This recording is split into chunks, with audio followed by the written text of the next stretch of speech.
Jika Bapak Ibu perhatikan, maaf yang sebelumnya, barangkali ilustrasi ini pernah Anda lihat tentunya, karena ini ilustrasi sangat familiar, yaitu equality dan equity. Jika Bapak Ibu berkata bahwa yang namanya kesetaraan semuanya harus mendapatkan tinggi yang sama, harus mendapatkan bangku dengan tinggi yang sama, harus mendapatkan porsi pembelajaran yang sama. Tentu justru kita sedang terjebak untuk menyeragamkan karakter siswa. Maaf, bisa di slide selanjutnya, di slide sebelumnya, maaf, di slide sebelumnya yang equality dan equity.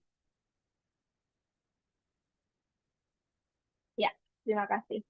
Tetapi jika kita berbicara tentang kesetaraan Bapak Ibu, justru keadilan bukanlah berarti kita memberikan bangku yang tingginya sama untuk masing-masing siswa.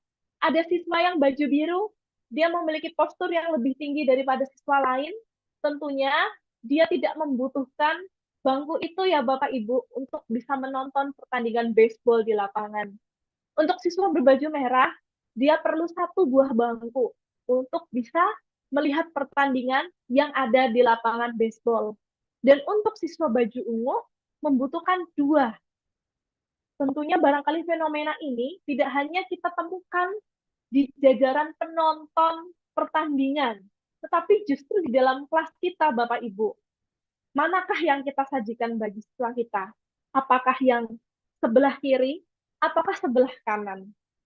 Tentunya ketika kita melihat dari perspektif kurikulum merdeka, kita melihat sebenarnya kurikulum merdeka ini sedang berusaha untuk membantu kita para guru memberikan opsi yang di sebelah kanan, ya Bapak Ibu, untuk memfasilitasi berbagai karakter siswa sesuai dengan kebutuhan mereka masing-masing, yaitu adanya pembelajaran yang dipersonalisasi.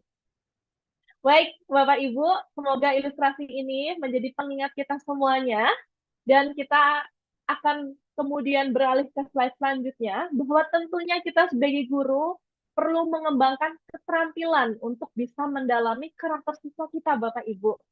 Kita tidak bisa langsung secara otomatis ketika kita menyandang jabatan sebagai guru, berarti kita mampu. Tentunya seperti pensil, kita harus terus diasah agar runcing. Kita terus bisa diasah agar bisa digunakan untuk menulis secara nyaman. Dan begitulah pula kita semua Bapak Ibu guru. Guru perlu mengembangkan keterampilan untuk dapat mendalami karakter siswa. Pengembangan keterampilan guru dalam mendalami karakter siswa tentunya adalah sebuah upaya untuk meningkatkan kemampuan kita semuanya sebagai guru dalam memahami dan juga merespon karakter siswa. Barangkali terkadang kita bingung, waduh, ketika saya menemukan siswa secara khusus seperti ini, apa yang harus saya lakukan? Bagaimana saya meresponnya? Barangkali bukan hanya Bapak Ibu guru yang baru saja menjadi guru. Barangkali Bapak Ibu guru yang sudah berpuluh-puluh tahun pun masih mengalami ya Bapak Ibu guru ya. Kita terus mengalaminya barangkali dari hari ke hari, tantangan untuk menjadi guru dan semakin mempertajam kemampuan kita untuk bisa merespon karakter siswa. Dan tentunya ini penting untuk dilakukan karena karakter siswa adalah salah satu tonggak utama untuk mencapai keberhasilan pembelajaran. Siapa yang tidak ingin pembelajaran kita berhasil? Pembelajaran berhasil tentunya bukan hanya ketika siswa mampu melewati KKM, tetapi tentunya ketika karakter siswa pun terwadahi dan karakter siswa pun dapat direspon oleh kita, guru. Dan kita juga bisa merespon masing-masing karakter siswa. Lalu bagaimana kita meresponinya Bapak Ibu guru? Bagaimana ya kita sebagai guru bisa mengasah pensil kita untuk menulis? Bagaimana kita mengasah keterampilan kita untuk bisa mendalami karakter siswa? Kita akan mulai terlebih dahulu Bapak Ibu guru dengan yang disebut dengan keterampilan. Di slide selanjutnya akan ditampilkan dua istilah dalam keterampilan yang barangkali sudah tidak asing bagi Bapak Ibu guru, yaitu adanya hard skill dan soft skill. Di slide selanjutnya, ya, hard skill dan soft skill. Apa bedanya? Slide selanjutnya. sebelum kita membahas lebih lanjut mengenai keterampilan guru, kita akan mulai dahulu dengan masing-masing pengertian keterampilan ini ya Bapak Ibu. Karena malam hari ini tentu diskusi kita secara spesifik akan membahas soft skill. Tetapi tentunya kita juga perlu mengingat kembali apa itu hard skill. Saya coba sajikan di layar perbedaan hard skill dan soft skill. Biasanya dua keterampilan ini dilampirkan di kurikulum vitae ya Bapak Ibu guru ya.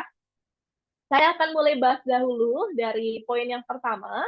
Ketika kita berbicara mengenai hard skill, ini berarti adalah keahlian yang berkaitan dengan pengetahuan dan kemampuan yang teknis.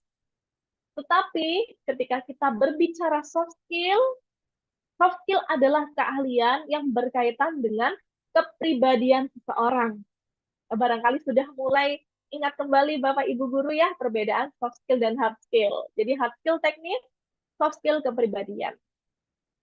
Poin yang kedua, ketika kita berbicara hard skill ini dapat dipelajari melalui pendidikan formal, melalui pelatihan khusus ataupun kursus.